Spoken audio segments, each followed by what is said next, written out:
Yemen के Houthi विद्रोहियों ने इजराइल को एक बड़ा झटका दिया है और मैं आपको बता दूं कि इजराइल और ईरान के बीच में एक नया डरावना प्लान सामने आया है। एक रिपोर्ट में दावा किया गया है और आपको ये भी जानना है कि कैसे हमास ने अपने हमले बढ़ा दिए हैं इजराइल पर और अब इजराइल क्या प्लानिंग कर रहा है। रिमझिम के 5 पॉइंट्स में आज आपको यही जानना है, हूती विद्रोहियों का इजराइल को झटका कैसे है। दूसरा, ईरान नेतन्याहू के बीच में ये डरावना प्लान कौन सा है। तीसरा है, हमास इजराइल के नए हमलों से कितनी तबाही मच चुकी है। चौथा है, सीरिया में आखिरकार ये तुर्की कितना ताकतवर हो गया है। और देखिए पांचवा, अमेरिका को क्यों अपने ही 2 फाइटर जेट्स को उड़ाना पड़ा, यानी शॉट डाउन करना पड़ा। इसके पीछे का जवाब मैं आपको बताऊंगी एकदम आसान भाषा में। नमस्ते, मेरा नाम रिमझिम जेठानी है और आप रिमझिम के 5 पॉइंट्स देख रहे हैं। सबसे पहले ये द गार्डियन की आप रिपोर्ट देखिए कि कैसे इजराइल ने खुद ने माना है कि भाई यमन के हूती विद्रोहियों ने एक मिसाइल अटैक किया और हम उसको इंटरसेप्ट नहीं कर पाए और उसकी वजह से 14 जने हमारे इंजर्ड हो चुके हैं। देखिए, Middle East crisis, 14 injured after Israel fails to intercept missile from Yemen, और ये उन्होंने खुद ने माना है। और देखिए, मैं आपको रॉयटर्स की भी या आगे की जानकारी दे रही हूँ कि कैसे तेल अवीव के जाफा एरिया में ये पूरी की पूरी जो मिसाइल है वो आके गिरती है, लेकिन इंटरसेप्ट इजराइल नहीं कर पाता है। 14 पीपल हैव रिसीव्ड इंजरीज। और आप देख सकते हैं किस तरीके से यमन ने ये क्लियर किया था कि हम इजराइल के मिलिट्री टारगेट्स को पूरा हमला बना रहे हैं। और देखिए, अभी यमन और इजराइल के बीच में एक नई जंग शुरू हो गई है और अब और भी ज़्यादा इंटेंस हो गई है। भाई, पहले जब हमास और हिजबुल्ला के साथ पूरा मामला चल रहा था तो हम आपको बताते थे, बहुत आपको कम सुनने को मिलता था, लेकिन अब तो लिटरली एकदम सामने आ गई है ये सारी की सारी सेनाएं। और आप देख सकते हैं कि इजराइल पुलिस ने बताया है, fallen missile in the town of Tel Aviv area, और Houthis have repeatedly fire drones and missile, यानी जो हूती विद्रोही हैं वो ड्रोन्स और मिसाइल लगातार इजराइल पर बरसा रहे हैं। और मैं आपको बता दूं, ये जो अभी थर्सडे गया है इस पर इसराइल ने भी एक बहुत बड़ा हमला किया था यमन में। आप देख सकते हैं किस तरीके से एनर्जी इंफ्रास्ट्रक्चर, किस तरीके से पोर्ट्स पर हमला किया था। और अभी हूती विद्रोही जो कि यमन के हैं और इजराइल के बीच में बहुत, मैं आपको बता दूं, जंग के पूरे आसार अब खतरनाक होने के हैं। और इसी बीच में यूएस ने भी, अमेरिका ने भी यमन के हूती विद्रोहियों पर हमला किया। और देखिए किस तरीके से यमन के जो हूती टारगेट्स हैं, ड्रोन्स भी उन्होंने मार गिराए हैं ये लाल सागर के ऊपर। आपको पता ना, रेड सी, मैं आपको बहुत बार बता चुकी हूँ कि लाल सागर में जहाँ पर आपको यूएस नेवी शिप्स भी दिखती है उस पर भी हमला कर देते हैं हूती विद्रोही। और अभी हाल ही में ऐसी घटनाएं बहुत ज़्यादा बढ़ गई है, यहाँ तक कि यूरोप के भी फोर्सेज रेड सी में है और वहाँ पर पूरे हमले हो जाते हैं। अभी हूती विद्रोहियों के हमले वहाँ पर बढ़ चुके हैं। और देखिए, यूएस सेंट्रल कमांड की तरफ से ये पूरा पोस्ट मैं आपको दिखा रही हूँ कि किस तरीके से, सेंटकॉम कहा जाता है इनको, और इन्होंने बताया है कि भाई हूती विद्रोहियों का जितना भी नेटवर्क है अब हमको उसको डिसरप्ट करना है और इसलिए हमने हूती ऑपरेशंस चालू कर दिए हैं। और इसलिए हम जितने भी यहाँ पर ये पूरा का पूरा लाल सागर वाला इलाका है यहाँ पर अपने हमले बढ़ा रहे हैं। आप देख सकते हैं किस तरीके से ये मामला और ज़्यादा खतरनाक होता जा रहा है और बिगड़ता जा रहा है। अगला देखिए कि कैसे एक नई रिपोर्ट में दावा किया जा रहा है कि साल 2025 में, यानी जो अभी आने वाला साल है, उसमें नेतन्याहू एक बड़ी प्लानिंग कर रहे हैं ईरान के न्यूक्लियर साइट्स पर हमला करने की। और आपको पता है कि किस तरीके से ईरान पहले ही धमकी दे चुका है कि अगर हमारे न्यूक्लियर वेपन्स पे, एनर्जी इंफ्रास्ट्रक्चर पे इजराइल ने हमले किए, फिर कोई लाल लाइन नहीं होगी, कोई भी कुछ नहीं होगा और फिर हम ऐसे हमले करेंगे कि पूरी दुनिया देखती रह जाएगी। लेकिन ये जो रिपोर्ट में दावा किया गया है उसमें ये बताया जा रहा है कि देखिए, इजराइल ने हिजबुल्ला के साथ सीज फायर डील कर ली, हमास के साथ सीज फायर डील अभी होना बाकी है लेकिन बहुत क्लोज है। और देखिए, सीरिया में ये जो पूरी की पूरी असद सरकार है उसको टॉपल कराने में सबसे बड़ा हाथ माना जा रहा है इजराइल का। तो कहीं ना कहीं इजराइल भी सीरिया के अंदर एकदम घुसता ही जा रहा है, बफर जोन बनाता जा रहा है। और इनफैक्ट ईरान के सुप्रीम लीडर खमेनेई भी कह चुके हैं कि भाई पूरा हाथ जो है असद सरकार का, तख्ता पलट का, वो किसने किया, इजराइल ने कराया, ताकि वो अपनी मौजूदगी उस एरिया में, सीरिया में बढ़ा सके। तो अब रिपोर्ट ये कह रहे हैं कि देखिए, नेतन्याहू ने हमास, हिजबुल्ला और सीरिया में तो डील कर लिया है, अब अगली बारी ईरान की है और न्यूक्लियर सेटिंग पर हमला किया जाएगा। और रिपोर्ट में ये भी लिखा हुआ है, इजराइल को इस वक्त लगता है कि ईरान इस दौरान है वो बहुत ही कमज़ोर स्थिति में है। तो कहीं ना कहीं ये अच्छा टाइम होगा ईरान पर हमला करने के लिए। मैं आपको एक और टाइम्स ऑफ इजराइल की खबर बता देती हूँ कि इस वक्त ईरान में एनर्जी क्राइसिस चल रहा है। किस तरीके से 2 मेजर पाइपलाइन अटैक हुए थे फरवरी में ईरान में और वो इजराइल के द्वारा किए गए थे। और अभी ये ताज़ा रिपोर्ट आ रही है कि किस तरीके से वहाँ पर power supply energy supply disrupt हो रहा है और ईरान में ये सारी की सारी दिक्कतें फेस करनी पड़ रही है। और एक और बात सुन लीजिए, आपको पता है कि ईरान लगातार धमकी देता रहता है, ईरान लगातार आसपास के मुल्क हैं उनसे अपनी दोस्ती बढ़ाने में लगा हुआ है। और इसी बीच ईरान के जो सुप्रीम लीडर हैं उन्होंने ये कहा है कि देखिए भाई, सीरिया में असद सरकार का तख्ता पलट हुआ। और आपको पता है कि ईरान सबसे बड़ा साथी था असद सरकार का, यानी असद का, जो कि वहाँ के प्रेसिडेंट है, जो अब रशिया चले गए हैं। तो आप देख सकते हैं किस तरीके से ईरान ने एक बड़ा नुकसान पाया है सीरिया में। लेकिन ईरान के सुप्रीम लीडर खamenei कहते हैं कि जो सीरिया का यूथ है, यानी जो सीरिया का जवान है, अभी ये जो HTS की नई सरकार आई है, HTS पूरा का पूरा बैक्ड है तुर्की की तरफ से। तो ये जो नई सरकार HTS की आई है, तो जो सीरिया का जवान बंदा है, हर जवान बंदा उसको जो पूरा का पूरा प्रोटेस्ट करेगा और उसके विरोध में उतरेगा। इस तरीके से खamenei ने भरोसा जताया है। और आप देख सकते हैं अगली बात कि HTS के खिलाफ पहली बार सीरिया में विरोध प्रदर्शन देखने को मिला है। किस तरीके से सीरिया में प्रदर्शन चल रहे हैं कि ये जो नई सरकार आई है HTS की, ये जो असद सरकार को टॉपल किया गया है, तो हम इससे राज़ी नहीं हैं। और अभी से ही लोग सड़कों पर उतरने लग गए हैं। किस तरीके से पूरा मामला सीरिया में बदल गया है। तीसरा पॉइंट देखिए कि इजराइल और हमास के बीच क्या चल रहा है। कुछ रिपोर्ट्स बता रही हैं कि भाई हमास और इजराइल के बीच में एक जो ये सीज़ फायर डील है वो जल्दी होने वाली और बहुत क्लोज है। शायद ये जो हॉस्टेज हैं और जो प्रिजनर्स हैं उनकी अदला बदली होगी। लेकिन इसी बीच मैं आपको बता देती हूँ, हमास की जो कासम ब्रिगेड है उन्होंने अनाउंस किया है और पूरे के पूरे वीडियो जारी की है और बताया है कि कैसे हमने 3 इजरायली सोल्जर्स को मार गिराया है। किस तरीके से हमने उनको, देखिए, 3 Israeli soldiers and seized their weapons after engaging them with cold weapon in a compound, यानी उनके हथियार भी ले लिए और उनको हमने डिफीट दे दी है जबालिया कैंप में, जो कि गाज़ा के नॉर्थ के इलाके में है। और कसम ब्रिगेड का ये बड़ा दावा है। और मैं आपको बता दूँ, हमास के जो फाइटर्स हैं उन्होंने IDF के व्हीकल्स पर अटैक किया है गाज़ा में। किस तरीके से इजराइल के जो टैंकर्स हैं उनको मार गिराया है, ये हमास की तरफ से दावा किया जा रहा है। अल कसम brigade targets IDF with मॉर्टल shells, यानी जो हमास के पास ये मॉर्टर शेल्स हैं, उस तरीके से अल कसम ब्रिगेड ने इजराइल के वेपन्स, इजराइल की गाड़ियों को उड़ा दिया। और उन्होंने बाकायदा फ़ोटोज़ भी जारी की हैं। तो इस तरीके से इस वक्त हमास और इजराइल के बीच में मामला चल रहा है। और देखिए, इजिप्ट का एक बड़ा पब्लिशर है अल गाद आउटलेट, उन्होंने ये कहा है कि जो सीज़ फायर डील हो रही है ना, इसमें नई शर्तें रखी गई हैं। नई शर्तें ये रखी गई हैं कि भाई इजराइल ने मांगे हैं 34 हॉस्टेजेस और उसमें से 11 को स्पेशल कंसिडरेशन किस हिसाब से मांगे गए हैं कि देखिए, आप जो ये फर्स्ट फेज़ का जो हम हॉस्टेज एक्सचेंज डील करेंगे उसमें क्या होना चाहिए कि भाई 11 उनको मैन चाहिए, इजराइल को टोटल 34 चाहिए। लेकिन फिर हमास ने कहा भाई हमारी भी कुछ शर्तें हैं, हमें भी कॉम्पनसेशन थोड़ा ज़्यादा चाहिए। यानी अगर हम आपको हॉस्टेजेस देते हैं, इजराइल को हॉस्टेजेस देते हैं, तो उसके बदले में 250 फ़िलिस्तीनी कैदियों को इजराइल को रिहा करना होगा। और तो और इसके बदले में देखिए, जो गाज़ा में बच्चे कैदी हैं उनको छोड़ा जाएगा। 5 फीमेल सोल्जर्स, 5 महिलाएं सोल्जर्स को छोड़ा जाएगा। और तो और जो बुज़ुर्ग हैं, जो बीमार कैदी हैं, उनको भी छोड़ा जाएगा। इस तरीके से डील आगे बढ़ रही है। और इजिप्ट के एक बड़े पब्लिशर ने ये दावा किया है। और आप देख सकते हैं किस तरीके से इजराइल ने पूरे के पूरे 34 हॉस्टेजेस मांगे हैं। ये जो पहला फेज़ होगा डील का, जो पहला हॉस्टेज एक्सचेंज डील होगी, 11 considered by Hamas to be soldiers.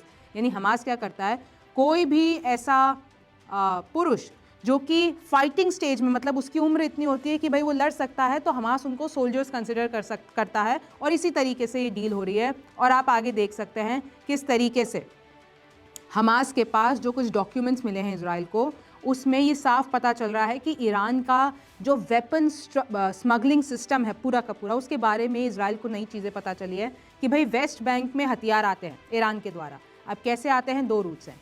एक तो सीरिया से जॉर्डन आते हैं और फिर जॉर्डन से वो वेस्ट बैंक पहुंचते हैं, क्योंकि आपको पता है इजराइल और जॉर्डन एकदम पास में और उनकी सरहद लगती है।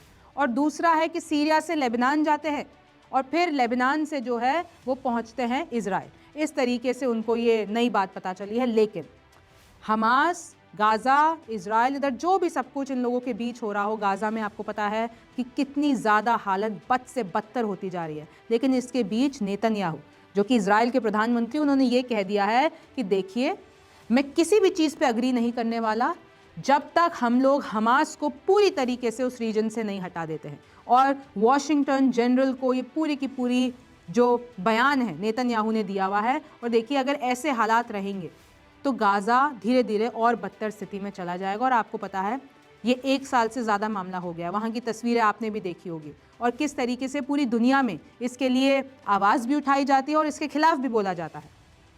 इनफैक्ट जो पोप हैं, आपको तो पता ही है, उनकी ये तस्वीर देख लीजिए आप, आपने कहीं ना कहीं हाइलाइट्स में हमेशा देखा होगा, और आपको भी पता है कि इन पोप का नेटवर्क, इनकी फ़ैन फॉलोइंग, इनके फॉलोअर्स कितने सारे। अगर पोप कोई बात बोल देते हैं तो जो लोग उनको मानते हैं, जो कि जिनकी संख्या तादाद में है, वो उसी तरह फॉलो करने लग जाते हैं। तो उन्होंने बोला है कि जो इज़राइल एयर स्ट्राइक कर रहा है गाज़ा में अब तक भी, वो निंदनीय है। दिस इज़ क्रूएलिटी, यानी ये क्रूरता है। दिस इज़ नॉट वॉर, मतलब ये जंग नहीं है, ये क्रूरता है। पोप फ्रांसिस ने ये कह दिया है, और देखिए बहुत बड़ा ये बयान है पोप की तरफ से। अब आप आगे देखिए कि किस तरीके से इज़राइल पर आरोप है कि उन्होंने कमाल अडवान हॉस्पिटल के आईसीयू में स्ट्राइक्स की हैं, और किस तरीके से, क्योंकि हॉस्पिटल पे स्ट्राइक की तो आईसीयू में जो पेशेंट्स भर्ती थे उनके ऊपर पूरा का पूरा खतरा मंडराने लगा। ये अल जज़ीरा की रिपोर्ट मैं आपको बता रही हूँ, और आरोप हैं इज़राइल के ऊपर। और अभी इज़राइल ने 32 फ़िलिस्तीनियों को इस दिन, आज के दिन मार दिया है, और मैंने आपको बताया टोटल संख्या 50,000 तक पहुँच चुकी है जो अब तक मर गए हैं, और उसमें से बड़ी तादाद में बच्चे भी हैं, महिलाएँ भी हैं, बुज़ुर्ग भी हैं। आप देख सकते हैं किस तरीके से इज़राइल अभी भी साउथ लेबनान में, आपको पता है ना, इज़राइल और हिजबुल्लाह की सीज़फायर डील हो गई है, और आपने बहुत सारी खबरें सुनी होंगी कि कैसे छुटपुट घटनाएं होती रहती है कि उसने सीज़फायर का उल्लंघन कर दिया तो हमने हमला कर दिया, और दूसरी तरफ से हो गया तो हमने हमला कर दिया। लेकिन इज़राइल अभी भी साउथ लेबनान में है, और उन्होंने ये कहा है कि देखिए अगर हिजबुल्लाह कोई भी सीज़फायर डील को तोड़ने की कोशिश करता है, विड्रॉ नहीं करता है, और जो हमारी डील हुई है उसकी शर्तों के हिसाब से नहीं काम करता है, तो हम उनको मसल देंगे, हम उनको क्रश कर देंगे। ये इज़राइल का कहना है। आगे देखिए कि किस तरीके से ईरान के जो खमनई हैं, सुप्रीम लीडर, वो ये कहते हैं कि ईरान जो गोल्स उसने गाज़ा के लिए बनाए थे, वो गोल्स पूरा करने में असमर्थ है। इन लोगों ने सोचा था कि हमास को हम लोग ख़त्म कर देंगे बड़ा जल्दी, लेकिन ऐसा नहीं हो पाया। आज 1 साल से ज़्यादा हो गया, लेकिन गाज़ा में जो स्थिति है, गाज़ा में खंडर ही इतना ज़्यादा हो गया है कि अब वहाँ पर जो जीवन है, वहाँ पर व्यतीत करना लोगों के लिए बड़ी मुश्किल हो रही है। और उसकी तस्वीरें, उसके हालात आप रोज़ सोशल मीडिया पर देखते होंगे, मुझे आपको दिखाने की ज़रूरत नहीं है। और इसी बीच देख लीजिए, IDF की तरफ से, यानी इज़राइल डिफेंस फोर्सेस की तरफ से ये एक पोस्ट किया गया, और उन्होंने कहा है कि किस तरीके से यमन के हूती विद्रोहियों ने एक स्कूल पर जिसमें बच्चे पढ़ते हैं उसके प्लेग्राउंड पर पूरा हमला किया, और किस तरीके से हूती विद्रोही सिर्फ ये चाहते हैं कि वो अपना वर्चस्व कायम करें, उनको सिर्फ मारना है, सामने नहीं देखेंगे, बच्चे हैं, बुजुर्ग हैं, महिला हैं। आप देख सकते हैं उन्होंने एक वीडियो भी शेयर की है। इस तरीके से आरोप चल रहे हैं, इस तरीके से इजराइल बता रहा है कि कैसे यमन के हूती विद्रोही हम पर हमला कर रहे हैं। और आप आगे देख सकते हैं कि किस तरीके से धीरे धीरे हालात, हमको लगा था कि शायद एक सीज़फायर डील हो गई है हिजबुल्लाह के साथ तो हमास के साथ भी हो जाएगी, लेकिन दावे किए जा रहे हैं बहुत क्लोज है, लेकिन अभी भी कुछ ऐसा सामने नहीं आया है। अगला पॉइंट देख लीजिए कि कैसे सीरिया में असद सरकार का तख्ता पलट करवा के तुर्की अब कितना ताकतवर बन गया है। अब सबसे पहले तो मैं आपको बताती हूँ कि जो कुर्दिश फोर्स है सीरिया में, अब उनका जो आगे का फ्यूचर है वो खतरे में दिख रहा है। क्यों दिख रहा है? क्योंकि जो ये कुर्दिश लड़ाके हैं उनको पूरा सपोर्ट अमेरिका से मिला हुआ था, लेकिन अब HTS ने वहाँ पर असद सरकार का तख्ता पलट कर दिया, और HTS वहाँ पर अभी सबसे ज़्यादा मजबूत संगठन है। और HTS का पूरा जो सपोर्ट है वो किसको है? तुर्की को, क्योंकि तुर्की ने ही सबसे ज़्यादा HTS की मदद की है। तो इस तरीके से देखा जाए तो देखिए तुर्की का पूरा कंट्रोल है सीरिया पे, क्योंकि जो उनका फंडेड पूरा का पूरा संगठन है HTS वो वहाँ पर कायम है। और आप देख सकते हैं कि किस तरीके से उन्होंने ये कहा है, और एक रिपोर्ट भी बताती है कि जो सीरियन में कुर्दिश फोर्सेस हैं जिनको अमेरिका और इजराइल सपोर्ट करता है, तो अब उनका फ्यूचर खतरे में है, क्योंकि जो तुर्की का ये जितने भी HTS और जितने भी संगठन हैं उन्होंने बहुत ज़्यादा सीरिया में अपना कब्जा कर लिया, और अब मुश्किल है फॉरेन फोर्सेस के लिए वहाँ पर ऑपरेट कर पाना। आप देख सकते हैं ये तस्वीर, एर्दोगन है ये, और मैं आपको बता दूँ ये एक जगह भाषण दे रहे थे, और जो जनता है जब वो भाषण दे रहे थे वो चिल्लाने लगती है कि जेरूसलम, हमको जेरूसलम वापस ले चलो। तो उसके जवाब में एर्दोगन ये कहते हैं, जो कि तुर्की के प्रेसिडेंट है, वो ये कहते हैं कि देखिए जवान लोगों, तुम लोग सब्र करो, तुम लोग पेशेंस रखो, और क्योंकि अगर हम पेशेंस रखेंगे, सब्र रखेंगे, तो सब कुछ हम हासिल कर सकते हैं। तो इस बात से अब गलियारों में ये चल रहा है कि कहीं तुर्की ये सोच तो नहीं रहा कि इजराइल पर हमला कर दे, क्योंकि आपको पता है ना जेरूसलम का पूरा मुद्दा कितना सेंसिटिव है। और अगर मैं आपको बता देती हूँ, सवाल तो यही पूछा जा रहा है कि तुर्की क्या इजराइल पर अटैक करेगा। नेतन्याहू इस वक्त जो है अलर्ट मोड में है। लेकिन मैं आपको ये भी याद दिला देना चाहती हूँ, 2020 में, साल 2020 की बात याद कीजिए कि कैसे एर्दोगन ने कहा था कि जेरूसलम तो तुर्की का था पहले, ऑटोमन साम्राज्य था जो सारा का सारा, तो जेरूसलम तो हमारी जगह है। आपको पता है कि जेरूसलम कितना सेंसिटिव इलाका है तीनों धर्मों के लिए, किस तरीके से वो अभी भी विवादित है। और वहाँ पर ये जितने भी, चाहे आप इस्लाम ले लीजिए, क्रिश्चियनिटी ले लीजिए, ये सब वहाँ पर जन्मे हैं। तो इसलिए जेरूसलम बहुत ही ज़्यादा सेंसिटिव हो जाता है। और एर्दोगन का ये कह देना कि देखिए जवान लोगों, तुम लोग सब्र करो, हम वो भी हासिल कर लेंगे, तुम जेरूसलम भी ले चलेंगे, तो एक बड़ा इशारा है कि तुर्की के प्रेसिडेंट एर्दोगन आखिरकार चाहते क्या हैं। क्योंकि देखिए जाहिर सी बात है, सीरिया में तख्ता पलट करवाना बेहद ही मुश्किल काम था, 11 दिनों में एर्दोगन ने कर दिया। और पूरा का पूरा असद सरकार को समर्थन प्राप्त था रूस से, ईरान से, वो भी वहाँ पर कुछ नहीं कर पाए, और 11 दिनों में सब इधर से उधर हो गया। तो देखिए बहुत बड़ी बात है तुर्की के लिए, और इसलिए तुर्की अभी बहुत ज़्यादा कॉन्फिडेंस में है। आप देख सकते हैं कि किस तरीके से 2020 की बात बता दूं, और उस टाइम एर्दोगन ने ये कहा था कि भाई ऑटोमन एम्पायर का पूरा कंट्रोल था मॉडर्न इरा में, और उसके बाद हालात ऐसे हो गए। देखिए, in this city that we had to live in tears during the First World War, it is still possible to come across traces of the Ottoman resistance, कि अभी भी वो संभव है और अभी भी वो दिखता है। तो जेरूसलम हमारा है, ये एर्दोगन का कहना था 2020 में। तो आप देख सकते हैं कि किस तरीके से ये मामला किस तरफ बढ़ रहा है। और तुर्की के देखिए फॉरेन मिनिस्टर ने HTS के लीडर से मुलाकात की है डेमास्कस में। तो आप एक तरीके से तुर्की का कंट्रोल ही मान लीजिए सीरिया में। और तुर्की ने तो ये भी कह दिया है कि कुर्दिश फाइटर्स को अब हम सीरिया से निकाल देंगे, यानी वो कुर्दिश लड़ाके जिनको अमेरिका पूरा सपोर्ट करता है, उनको हम सीरिया से निकाल देंगे। अब कोई फॉरेन पावर्स यहाँ पर नहीं चल सकेगी, क्योंकि तुर्की के पास पूरा कंट्रोल है। और देखिए इनफैक्ट HTS इस हद तक बढ़ गया है कि वहाँ पे सीरिया का डिफेंस मिनिस्टर अनाउंस हो गया है, और वो कौन है? मुरहाफ अबू कासरा। और ये पूरा का पूरा जो अभी असद सरकार का तख्ता पलट हुआ है, उसमें अहम रोल निभाया है मुराफ ने।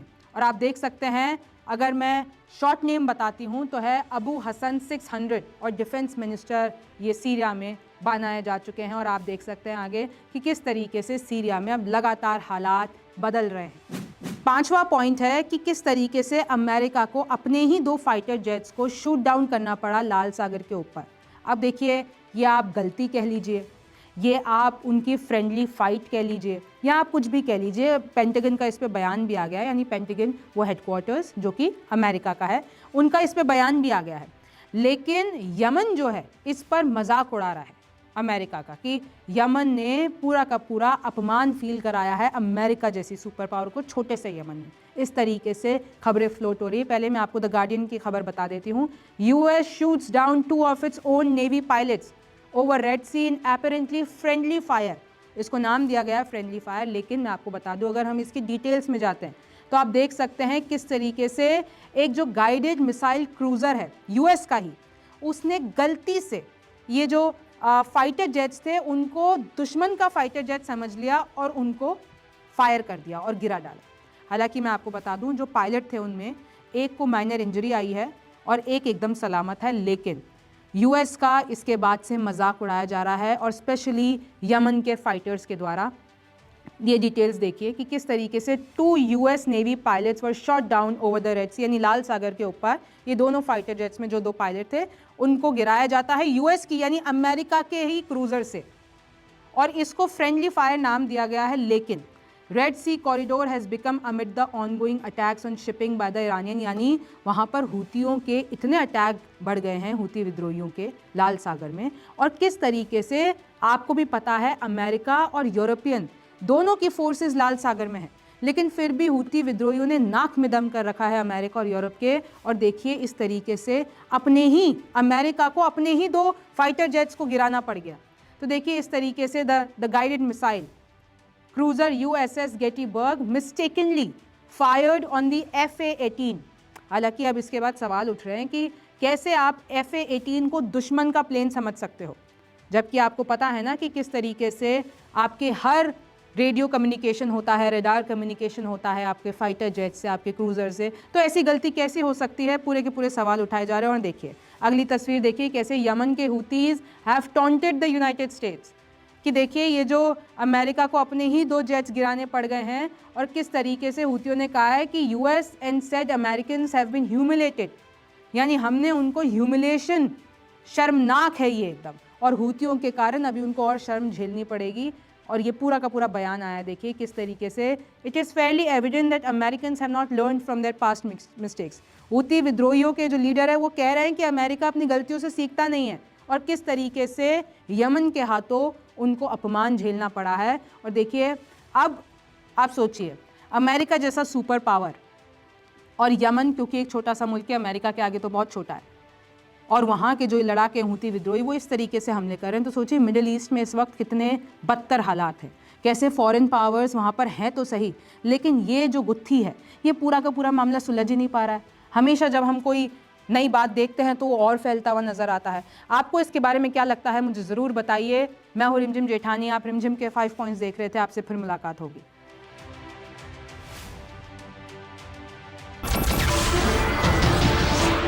नमस्कार, मैं हूं मानक गुप्ता। अगर आपको हमारा ये वीडियो पसंद आया हो तो इसे लाइक और शेयर जरूर करें, और हाँ, हमें सब्सक्राइब और फॉलो करना ना भूलें ताकि आप देश और दुनिया की कोई खबर मिस ना करें। तो जुड़े रहिए हमारे साथ और देखते रहिए न्यूज़ 24।